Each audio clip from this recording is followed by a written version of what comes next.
What's up, guys? Today is a great episode. We've got Polina here, and we've got some hot topics to discuss.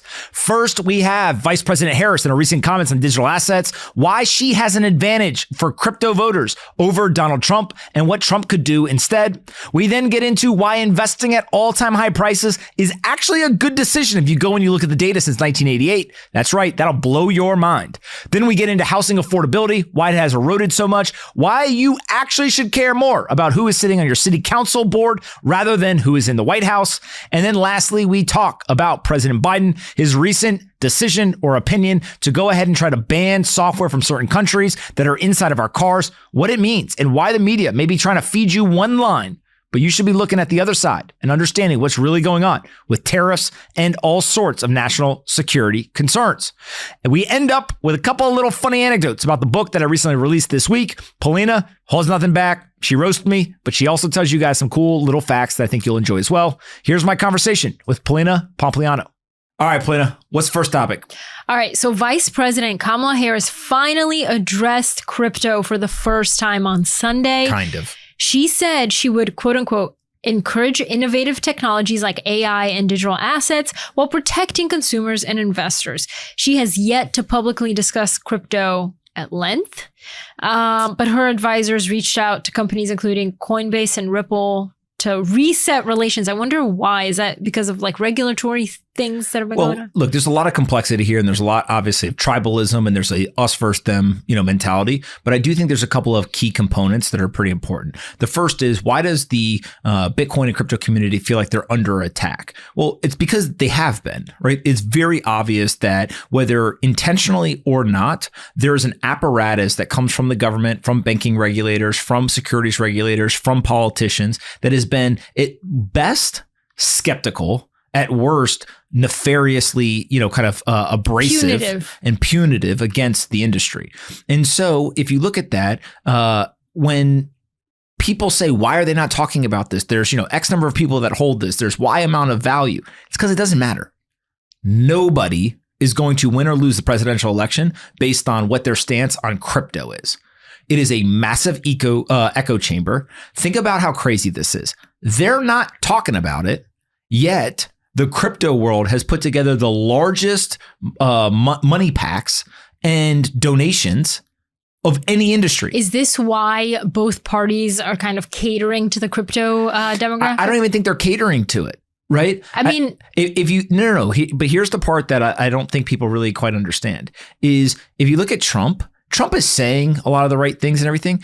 He was in office. He didn't do any of this stuff. And so now he's saying, hey, I learned about it. That is a natural progression of a Bitcoiner or of somebody in the crypto industry. Okay, got it. But he's at a disadvantage. He cannot do anything right now. All he can do is make promises. But Kamala Harris actually has the advantage from a position standpoint in crypto. If she right now wanted to win the crypto vote, she could easily do 2 or 3 different things. She could issue a statement that calls the dogs off of the industry, says, hey, everyone leave this industry alone. We need to treat them just like everybody else. She could go and she could actually, through some sort of executive order in partnership with Joe Biden, say, we're going to make certain decisions. We're going to advocate for certain legislation to be passed throughout the legislative process. She is doing something. She's resetting relations by talking to these companies. That doesn't count. The words don't matter, right? Again, some people look at it and they say, oh, if you're the existing administration, you're at a disadvantage. I actually think it's an advantage because you have the power to do something right now.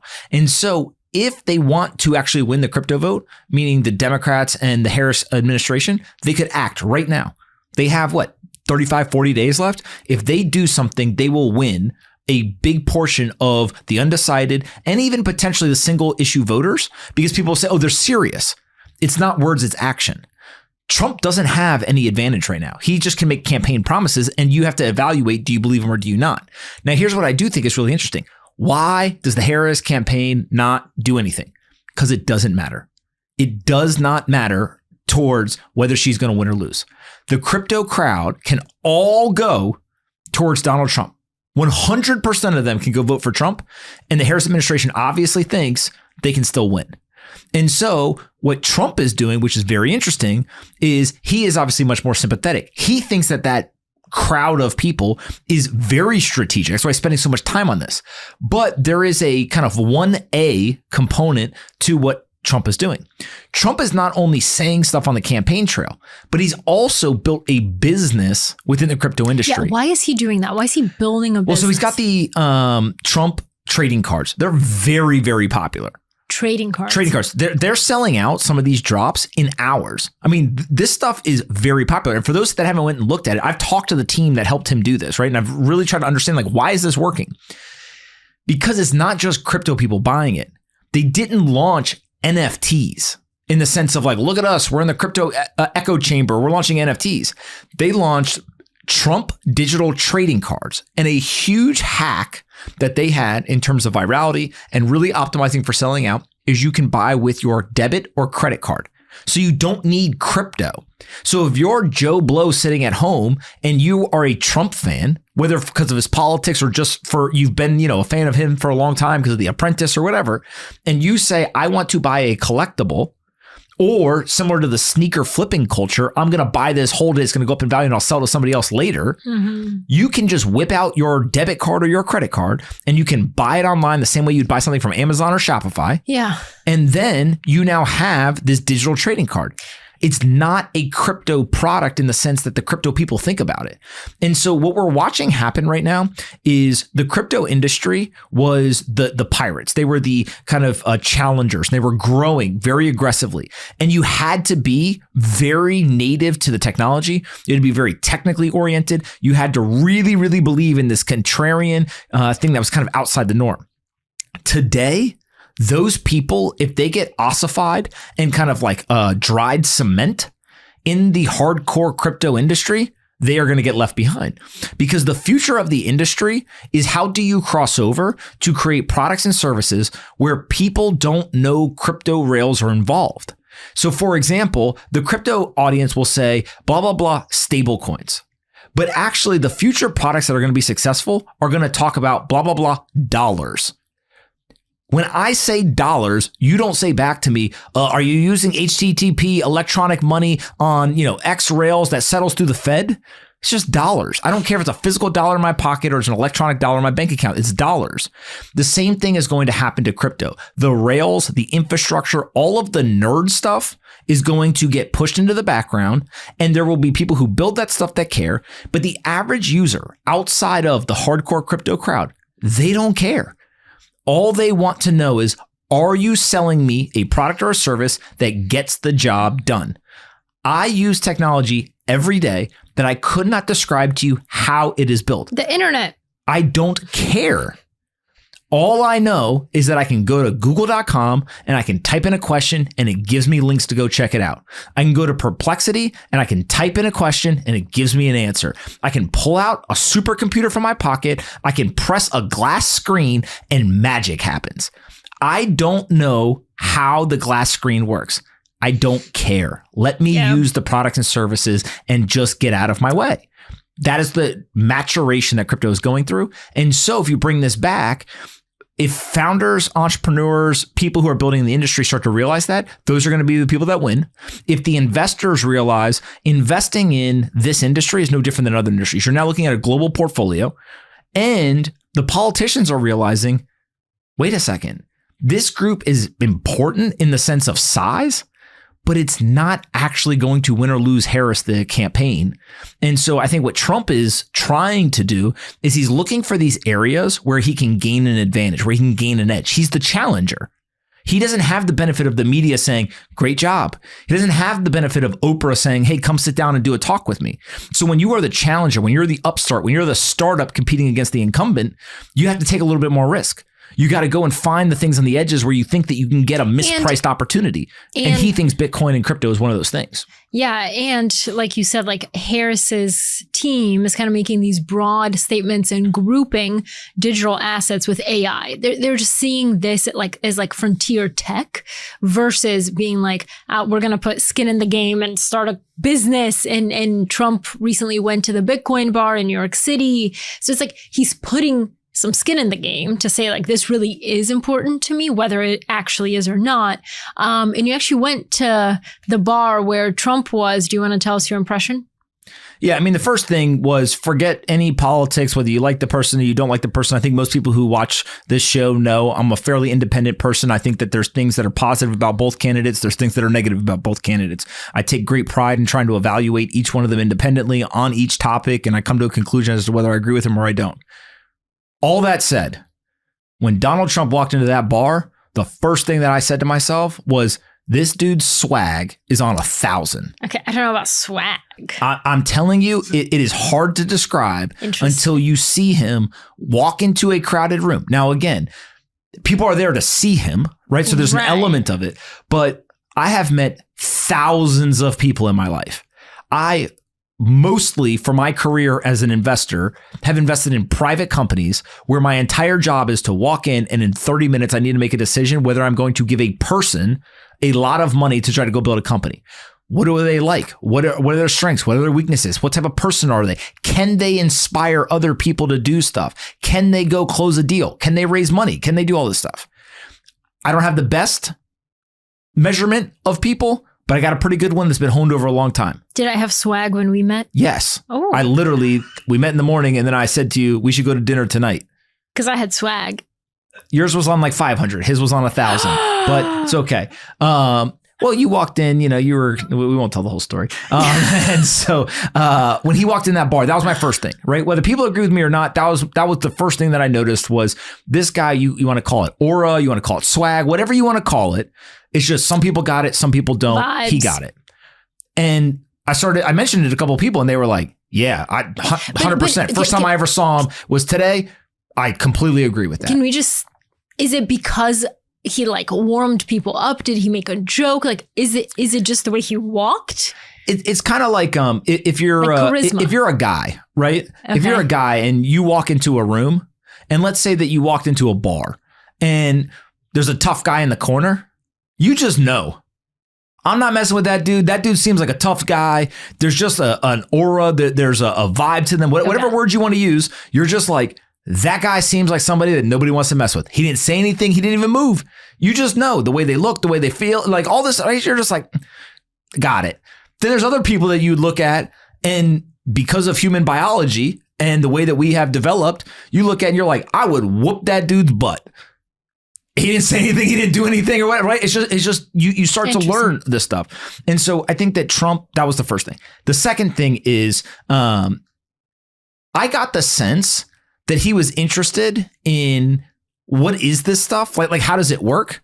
But by no means do I think that if you said to him, hey, go right now, buy Bitcoin, move it between wallets, then go and set up a node. Like he's not going to be able to do that stuff. The guy's almost 80 years old, right? So like, let's call a spade on that. You don't need your politicians to be experts on everything. It's impossible for them to do that. But the fact that he's trying to learn, doing all stuff, I thought was pretty positive. The third thing, he's a showman. Right. I mean, he walked in, he's signing stuff. He literally is handing out burgers, doing all this stuff. And associated to that is like the Bitcoiners can't help but give him material. So at one point he said the crypto burger and just like classic Bitcoiner from the back. It's a Bitcoin burger. And he was like, OK, crypto burger. Like he didn't even realize that they were correcting him. He just thinks that, crypto and Bitcoin are probably like the same thing, whatever. And so all of that said, I think that you have to look at, he went to a Bitcoin bar. He is the first former or current president to do a Bitcoin transaction. And again, this probably doesn't matter. It's just great marketing. It was all over the news and it was live streamed.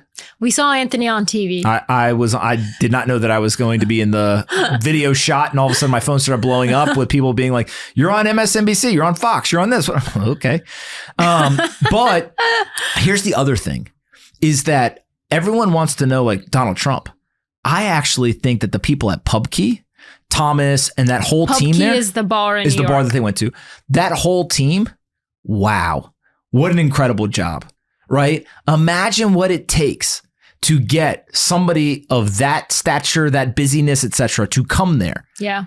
To get him to do the transaction, to get him to participate, answer questions, do all this stuff. Incredible effort from the entire team at PubKey. I know that David Bailey at Bitcoin Magazine, he was there. He was probably heavily involved in helping coordinate a lot of this stuff, but just like excellent effort from the Bitcoiners to do this. And frankly, it was kind of a surreal moment of just like, I remember in 2016, 2017, 2019, people laughing at this stuff. Now, as a former president who literally everyone is live streaming him doing a transaction. It is kind of crazy. Insane how quickly this is accelerated. So with all that said, if we go back to Trump and Harris, I think that another component of this that's really important is that these technologies are starting to seep into regular Wall Street. And so now what you're going to have is everyone wants to talk about like the big Wall Street firms are adopting the assets. And so volatility is going to go down. The other thing that's going to happen is that you are going to see a dissipation of the tribalism. So when you're, if everyone is like in their own fiefdom, think of it like in hundreds of years ago. I have my team, you have your team. We live in our village, you live in your village. I want something, I come and I literally try to kill you to get that thing. That is the brutal world that humans have evolved through. Today, although there is still brutality, although there is still violence in the world, we are a much more peaceful nation and also country. And so you've gotten some of that taken off. Now, that doesn't mean that it doesn't still happen elsewhere, but it used to be every day, all day long, right? All this stuff. The same thing's going to happen in crypto, which is all that tribalism, all that stuff. If you're still caught in the tribalism, you're going to get left behind. And so do you think that Larry Fink has some insanely strong feeling about Bitcoin versus Ethereum? No. You know what they think? We got a Bitcoin ETF, we got an Ethereum ETF. Whatever you guys want to buy, we're happy to serve you, right? And so they're going to continue to bring more and more of these assets in. And then they're going to say to their clients one day, I don't care if you buy US Treasuries, if you buy Bitcoin, or if you buy a stock. I'm here to serve you. And so Wall Street is all about show me the money. And right now, there's a lot of revenue that's up for grabs on Wall Street. They are not going to be Luddites and saying, I'm super religious about something. They simply are going to say, whatever the market decides is where we will go. And that is a mature, experienced perspective. Whereas in crypto, because everything was so asymmetric and there was so much risk, if you were wrong, an asset could go to zero. You had to be tribalistic. And in a weird way, because of what asset you held, that caused you to then go on the internet and defend the asset. That stuff's going to start to go away. And people are going to just say, hey, look, this is a whole investing ecosystem here. Where am I going to put the money? And so as that dissipates, politicians also, I don't know a single politician that says this asset over another. They just say, hey, this whole industry. And Harris is taking it even wider. She's saying AI, crypto, all this stuff together. And I think that it's because they realize that although it's a loud audience, are the crypto people really going to decide the election? How many debates have we had? They've never even talked about it. Obviously, the journalists don't think it's important. Neither candidate thinks it's important. Actually, all three of the candidates don't think it's important because Biden never brought it up either. Well, these are the debates, right? This is supposed to be the issues of the American people. They want to know, who am I voting for? It's not like, it only had 1 minute out of a 2-hour debate. It was never brought up in any debate. And so it signals to you that although we care about it, the average person doesn't care. And actually, if the average person was to be asked, are you voting according to whatever the crypto, perspective is? I think a lot of them would be like, is crypto still around? Like they don't even know what it is. They're completely oblivious to it. Yeah. Well, we'll see what happens. I think for the first time there is some importance put on it by the candidates. So that's interesting. Okay. Investing at all-time high prices has historically been a better investment than investing on any other day in the market. This makes no sense to me. Can you explain that? It makes all sense. No sense. Things in motion stay in motion. So let me give you a great example. There's a chart that we'll pull up that from January 1st, 1988 until today, you can see that if you invest on the day of the all-time high and you look out 1, 3, and 5 years, you outperform by hundreds of basis points compared to investing in that same S&P 500 on any other day in the market. How is that possible? Because if I invest any other day and hold it, I would make more money. This year, I think that there has been something like more than 30 days already. We're only in September, 30 days of new all-time highs. So in some months, there's multiple new all-time highs. So you hit a new all-time high, a couple of days later, it goes higher. It's a new all-time high. And so what we have is we are in a bull market in equities, and they continue to hit higher and higher prices. And so again, things in motion tend to stay in motion. What is interesting about this is that it is simply momentum investing. Find the things going up, they're likely to keep going up. Find the things going down, they're likely to keep going down. And simply ride the trend. Wait. I just want to understand this. So if you and I invest me at a lower price and you at the all-time high price, and we both hold it, how would you make more money than me? Because let's say that you invested in, let's say I invest at an all-time high price on March 1st, 2020. Okay. Right? And it's going up. I don't remember if that was an all-time high day, but let's just say it's going up. And then COVID starts happening. And then you buy when prices are down, like the prices start to go down. That situation in particular was unique because it recovered so quickly. But on average, since 1988, you have a lower probability of seeing outperformance compared to me buying at the all-time high price. Because what usually happens is if you are buying when the prices are going down, they may go lower. They may go down. Right. And so it's this weird thing where all-time high prices is a signal of momentum.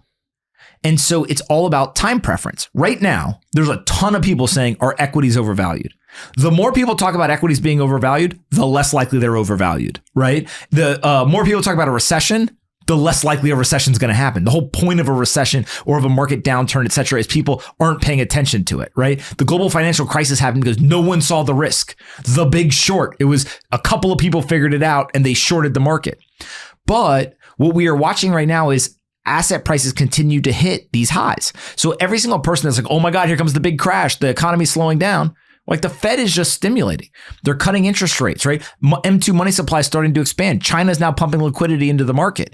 And so whenever you have that, again, it just looks at since 1988, if you buy all-time high prices out 1, 3, and 5 years, there's outperformance compared to other dates. And so I think that is a non-obvious data point that becomes really interesting because what it tells you is regardless of prices up and down, if you have a 10 plus year time horizon, just keep buying. There's this great book that this guy wrote, Nick. And when he wrote the book, he literally just titled it, Just Keep Buying. In holding. Well, just keep buying. Like if you have a 20-year time horizon, is Bitcoin's price going to be higher or lower tomorrow? I have no clue. A year from now, I don't know. But 20 years from now, the probability, not guaranteed, but the probability that Bitcoin is higher is very high. Same in the stock market, same with real estate, et cetera. And so if you have a long enough time horizon, you should just continue to accumulate and not try to outsmart the market by trading around, selling because you think the market's overvalued, buying back, any of that stuff. This is good advice. Okay, the U.S. home price to median household income ratio is now at 7.2x, a new all-time high.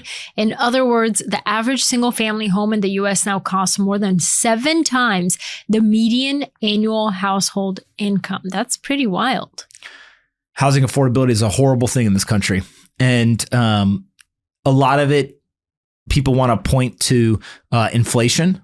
That is part of it. But if you really try to do the old Toyota 5 Whys, so those that don't know, Toyota created this whole system where if there's a problem, let's say something on the conveyor belt broke, you say, why? And they're like, well, the conveyor belt stopped. So you'd be like, okay, well, that's not an answer. Why?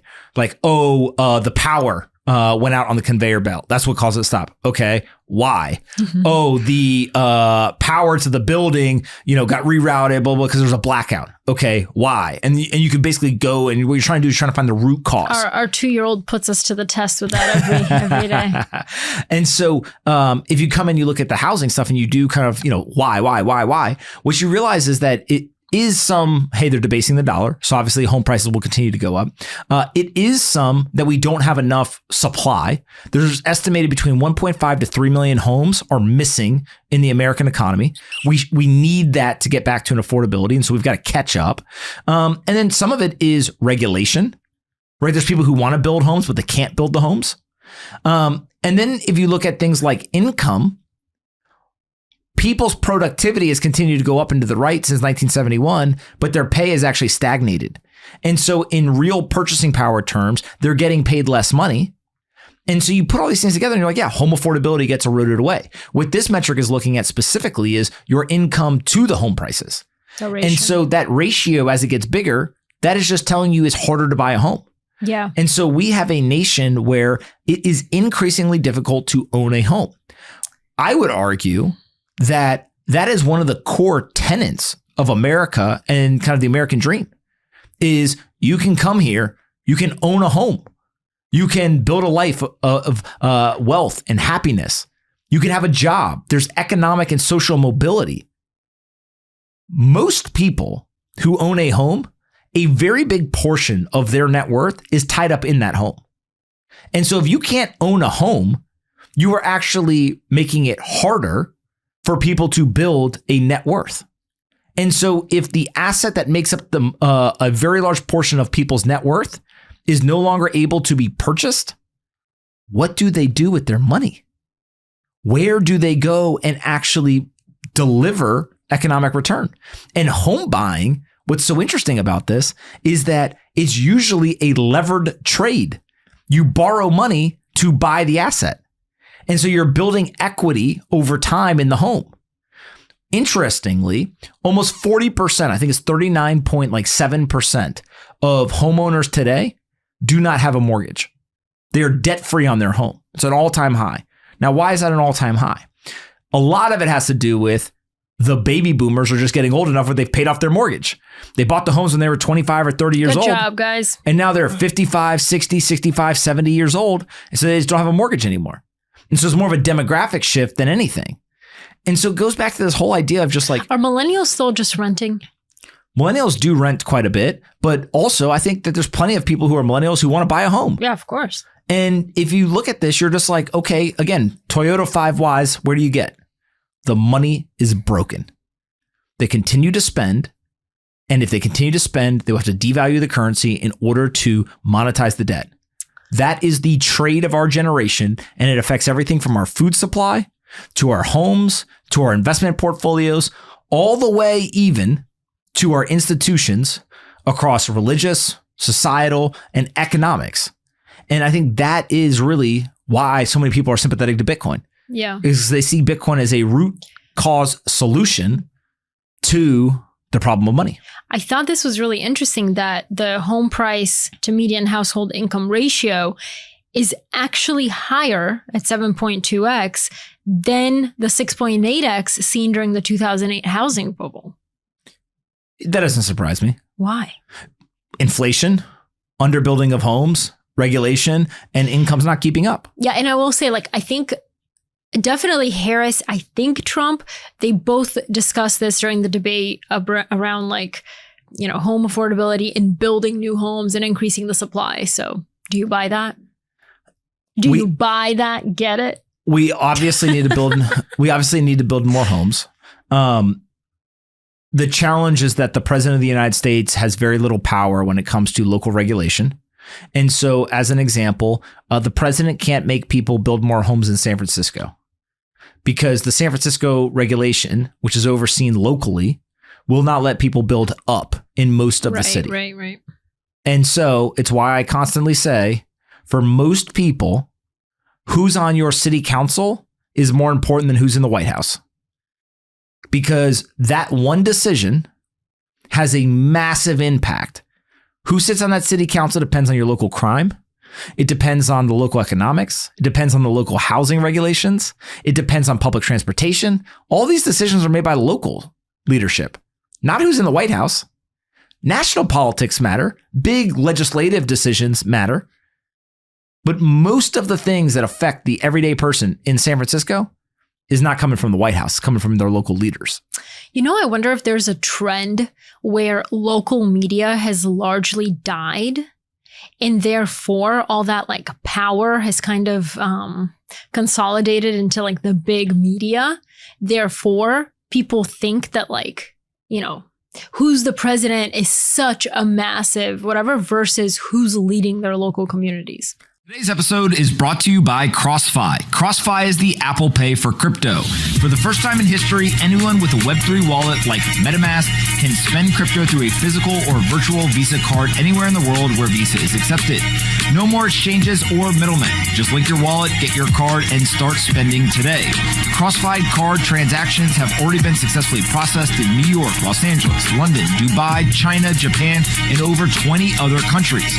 Be one of the first to get your hands on a CrossFi card and a prize pool of up to $3 million by joining and participating in their testnet today. You can go to xfi.foundation/users. Again, that's xfi.foundation/users. Go check it out today. I would guess, I don't know for sure, but I would guess most people can't name 2 people in the local city council. Yeah. Now, just because you can't name them doesn't mean you agree or disagree with them. But it just means people aren't paying attention. Yeah. And so if you're indifferent, you then can't be surprised when you have criminals running around, or you have no housing being built, or public transportation is broken. Some of these budgets for cities or local communities, counties, are billions of dollars.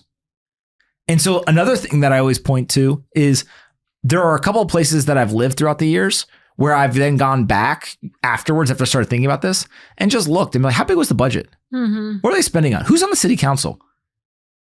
There weren't many people who knew anything about $1 billion budgets sitting on the city council. And so look, they have consultants, they have staff, they have, all these people or whatever. And I don't even know if you could really argue some Congress folks and senators know that much about $1 billion budgets or $1 trillion budgets either. Yeah. But it leans back to this idea of who the president is definitely matters on some things. Of course. On many things, it doesn't matter. And so it's just big names. It's the most popular. It's the, it's where the national media, all that stuff. But I thought what you were going to say about the local media is by consolidating in the national media, the local politicians get away scotch-free. No, that's what I mean. Yeah, nobody critiques them. And they do a bunch of stuff that's probably, some of it may be corrupt, and nobody's checking that power. Therefore, all these decisions being made. Also, it reminds me of when I was in college, working at my college newspaper. I remember when I was a senior and younger reporters were asking me like, why is the administration, at the university doing this? And why is it doing that? My answer was always just follow the money. It's kind of similar to the Toyota thing of like the whys. It's like, if you follow the money, you will probably find why that decision was made and how it kind of trickled down to you. But like you said, these massive budgets are actually on a local level. And yeah. I think that there's a lot more things that happen in smaller towns and smaller communities where if the power was checked, you could, there could be more change than national. I also always wonder what person wants to run for their local city council or political position. Well, first of all, I know you're going to say like somebody power hungry or whatever, but I do think that there's people who want to make a difference in their community. And then there's also the power hungry. No, I agree people want to make a difference. I'm just saying, have you ever gone to a city council meeting? No. I've gone to probably 2 or 3 in my life. So small sample size. It's like bashing your head against the wall. Citizens come up. Some people support the thing. Some people don't support the thing. There's, all this posturing. One of the biggest things that happen at city councils is all the real estate people show up and they're all trying to get votes or regulation or, permits and all this kind of posturing, whatever. It's not the like super sexy stuff like let's fix the local bus system. It's things like permits. On Wednesday or Thursday, should the trash cans be rolled out? Right. Is there a fine if you don't bring the trash can out? And I think that there's a lot of like pretty smart people who just say to themselves, Can't we always be like, just bring your trash on the day they tell you to bring your trash for out? example, you and I lived in a community, and I think we would get mail from, there were disagreements and battles and whatever, and we needed to vote whether there needed to be signs. What was it? It was No. The best one was they wanted to have 24/7 police presence. Oh, that's what or, it was. That or was was the it other only one. going to be Yeah, like yeah, 12 hours a day? And they were going to have to quote unquote increase taxes Right. if you wanted 24 hours to pay for it. Not And taxes, but HOA. Or HOA. Yeah. Maybe it was HOA. And I remember asking one of our neighbors, I said, what is the increase? Yeah. And he said something like $10,000. And I said, oh, that seems like a lot. He goes, no. $10,000 for the whole neighborhood. Right. It would be like $100. Which was going to be like $100 a year. Yeah. But they would have 24/7 police to protect a lot of people in the neighborhood. Yeah. And I remember saying to myself, like, who would vote no? yeah, just what is the thought process here? And look, there are arguments as to why somebody did. Maybe they say, oh, you're going to ask for $100 now. Then the next thing's going to be another $100. And the next thing you know, we turn around, we spent thousands of dollars more. That's true. Right. So like there's arguments that I think are rational and sane as to why you might vote no. And also the security, it was a little. Yeah, but I think that when you look at it from that perspective, you just say to yourself, like, again, one neighborhood trying to govern itself, essentially, and there's disagreement. Yeah. Now extrapolate that to a city. No, it's crazy. Then a county, then a state, then a country. This stuff's hard. Yeah. But in terms of impacting people locally, your home affordability, mortgage rates matter, monetary policy matters, but one of the biggest inputs is literally who sits on your city council and will they let builders build? Can you go up? In a lot of cities, you can't. How many people are advocating for that multifamily apartment complex not to be built on the street corner? Yeah. How many people say, you know what? If you let that multifamily complex of affordable housing go there, some dicey character's going to move in. I don't want to be living near that. That's the type of stuff that happens in these communities, and it really prevents the building of housing, which then leads to higher home prices. Interesting. Okay, next topic is that Biden is proposing a ban on Chinese and Russian software to be used in U.S. cars. And hardware and software in internet-connected vehicles in the U.S., citing national security concerns. And the proposed ban is intended to safeguard cars that can communicate externally, providing a route for U.S. adversaries to access and collect data and remotely manipulate cars on American roads. This is the last thing that I want to worry about right now, but it is a concern, right? My general take on competition is that if we're going to be a free market capitalistic society, competition should rule the day, generally. Except for a couple of different instances. And one of them is national security. And so if it's, hey, we don't want X in our cars because it gives a car maker internationally, an advantage in pricing over here or something like that. Again, we can debate the merits of why they're doing it. But I got a pretty hard line in my head where I don't have all the information. I don't know what the threat is. Maybe they've actually identified car companies or technology companies doing this. Like, one of the things about critiquing policy is you didn't get the briefing, right? If the briefing's behind closed doors, you don't know what they know. And so it's really hard to second guess what they're doing. But if it is true that technology is being put in the cars that can be remotely accessed by either, again, in a pleasant way, our competition, in a negative way, our adversaries, and they are able to remotely control the car, gather data, surveil our roads. Cause a car I don't crash. worry about causing a car crash. Like, sure, there's the Armageddon situation where they make all the cars crash into each other. That's what they're saying. They're saying there's a concern that they may take simultaneous control of multiple vehicles, causing crashes and blocking roads. So they could do it, right? But that is like a pretty extreme thing. Something that would be more benign, but still very concerning is if they have access to all of the audio and video and they're able to map American streets. If they're able to basically drive down the road and while your car's driving down the road, all of that data that is being collected, especially with self-driving cars and all the cameras now and all this stuff, and they're basically feeding it back to a country where they're mapping these roads. Again, could they do something nefarious with it? Could they not? It would be different if it was like, hey, Canada's doing this. They're big adversaries of ours, and they can just cross over the border and invade us. What we're really talking about in a lot of these situations is we don't know what they would do with it. Right. And so I think that's where national security is one of those kind of like hard red lines for a lot of people, not just me. But it's like, OK, maybe we should, abandon the free market economics that are associated with that specific, risk. The question then becomes, can American companies build just as good or better? And if they can, awesome. If they can't, for whatever reason, then it becomes a question of what is the degradation of technology, service, and quality that the American people are going to be willing to put up with in light of national security? Yeah, it's like TikTok. There's a lot of people who say, look, I get the whole national security stuff, but like, I love it. These videos are cool. Not me. People say they love it. Yeah, they're like, these videos are cool. So could there be something deeper here? I read this term and I thought it was interesting. A digital iron curtain. So do we think that this effort drops a digital iron curtain between the world's two largest economies with China?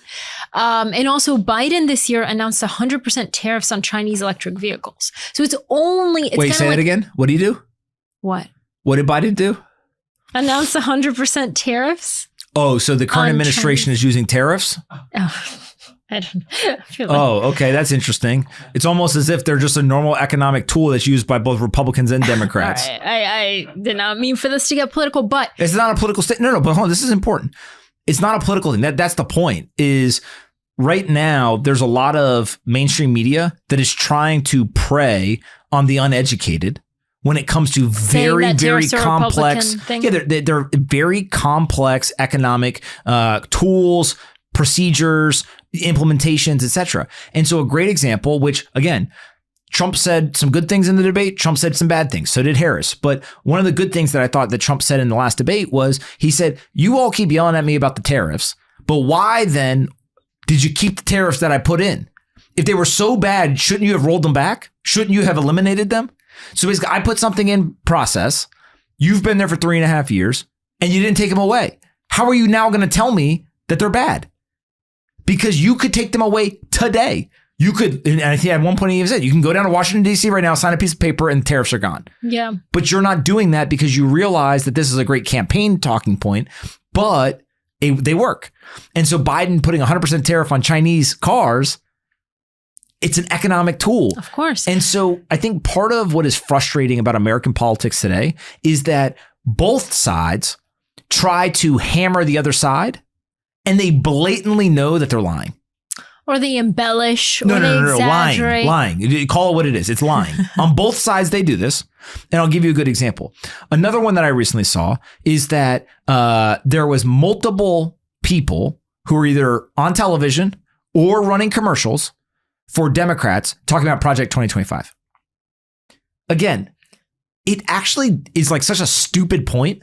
But the fact that they keep hammering it. In Project 2025, because I had to ask, I didn't know what this was. Today's episode is brought to you by Domain Money. I love talking about money, but I'm not a financial professional, so I don't offer one-on-one coaching or advising. But in order to get ahead, you need someone with expertise to work with you one-on-one and provide personalized advice. The decisions you're making now will significantly impact the rest of your life. The more time you waste not taking the steps to get a plan for your money, the harder you make it to achieve your goals. That's why I've partnered with Domain Money to pair our community with flat fee certified financial planners.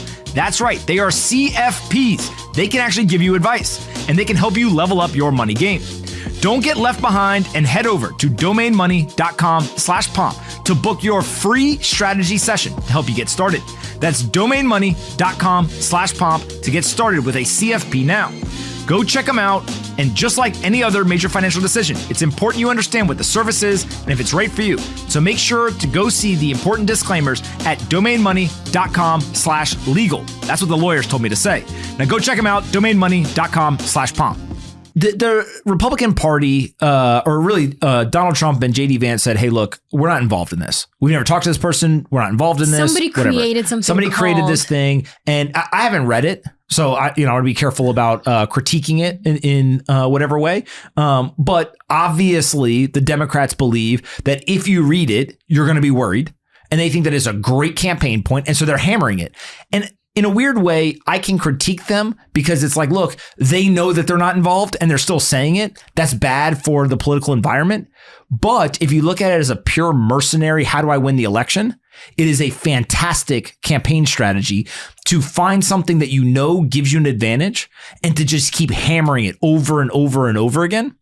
The Republicans do the same thing. There are certain things that they are going after the Democrat Party on that probably you kind of look into and you say, again, I know why you're doing it. It's a great campaign strategy, but it's probably something that you guys know is not true.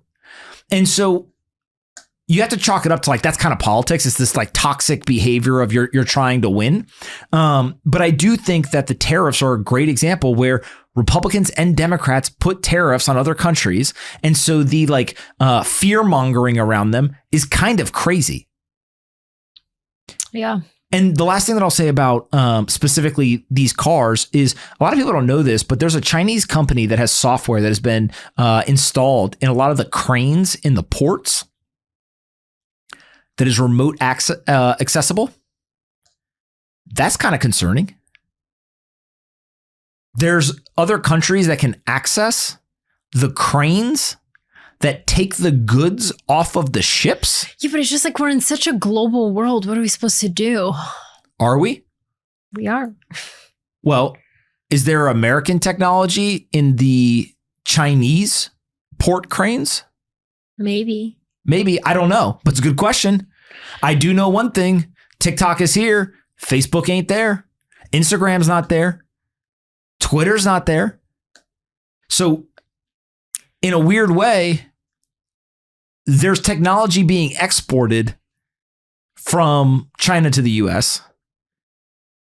How much technology is being imported from America?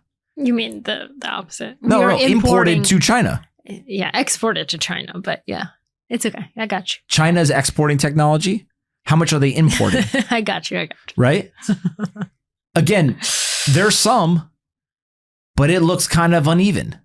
And I think that is where we have to figure out the details. But it goes back to who's at an advantage. I think it's all about framing, right? The way that these articles were written is Biden proposed a ban on Chinese and Russian software in U.S. cars to protect us from espionage or whatever. That sounds like a great idea. Great idea. It could have also been written that Biden is cutting off relations with one of the world's, the largest economy in the world. Second largest? Is it second largest? Second largest. It could have been written that way. But I think as a voter and as a thinker, you have to evaluate these things and really, really read the details and be like, I wonder why it's written this way. And also, is this good or bad for the country? I agree. Okay. Let's end on a high note. Okay, what's the note? Your book came out this week. Oh, that is true. Yeah, that did. Yeah. That is a good note. That is a great note. Yeah. It's called How to Live an Extraordinary Life. And it is dedicated. Okay, are we talking about the book or just the dedication? No, tell us about the book. 65 letters that I wrote to our children. And it is life lessons that I've picked up over the years. If somebody reads it, they will get insights that I've procured over the last 35 years on money, investing, relationships, work, health, happiness, and much more. And it's written in a way that I think most people would say is like very simple, plain English. Yeah. They're pretty short chapters. So there's 65 of them, but they're fairly short. And each one of the chapters you could read in a couple of minutes. You could open the book to any page, start reading the letter, and you're good to go. The audiobook, I tried very hard to do it in one sitting very efficiently so that people weren't trying to listen to a 10 or 12 hour audiobook. Instead, on a long drive, it's about 3 hours. You can get the whole thing done. I talk fast, but also efficiently and clean. Very nice, they said. They also told me they'd never seen anyone ever do that in one sitting. Thank you very much. And on top of that, the book is written in a way where each letter, you get the lesson that I learned.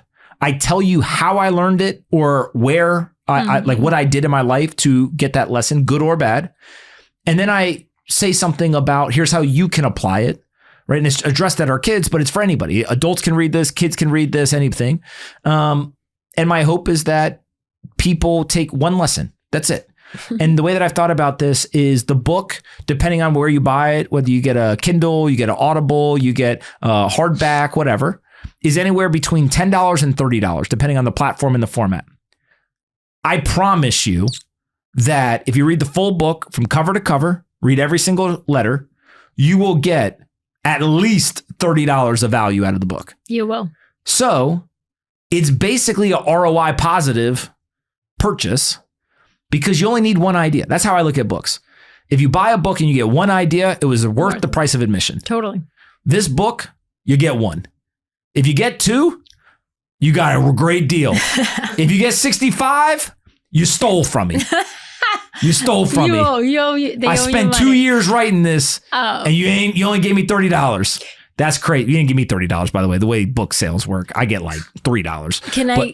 Go ahead. Can I share some behind the scenes things? Sure. So tell them how you wouldn't write the letters for me. Yeah, I know. So the thing that's funny, so there's two things. One is that a lot of times when he finished a chapter or a lesson, he would send it to me so I could edit it. And, it was like a living document. So, we'd be going about our day, maybe get into a little kerfuffle. Maybe I would get a little mad. Man, you guys know how that goes. Ain't your fault. Kerfuffle. And then an hour later, I get a text with a Google Doc the lesson is how to keep your emotions, how to stay level-headed. I wrote one that didn't make it in the book. How to deal with your wife when she's giving you a hard... No, I'm playing. No, but I was like, is this a subtweet via book? This is wild. I'm learning every day out here. The second thing you'll notice in the book is, I notice, is the way people write is very reflective of how they think. So you will see that Anthony is very succinct, very straightforward, to the point. There's not a lot of fluff at all, very simple sentences. But also when I was reading it's interesting because the way I write, there's a lot of like nuance. So for example, if I'm mad, I would say, I was so infuriated. I was seeing red. My blood was boiling. My blood pressure was high, blah, blah, blah. When I read his book, it was... I was mad. I was mad. And then I was happy. I was like, your emotions have no depth. It's just literally you were mad. Therefore, you say, I was mad. I'm asking people to spend their time, their most valuable resource. You got to paint the picture. No, there's no painting anything. I am trying to take information from my head and download it into their head as quickly and efficiently as possible. Yes, it's very good. And so I want someone to sit down and they say, I'm going on a long drive, bam, book done. They feel like they accomplished something today and they move on to the next one. I also want someone to sit down and say, it is a couple hours before football starts on a Sunday. I think I could read this book. Bam, done for the day. Feel like you got some smart stuff in before you go and get some entertainment in.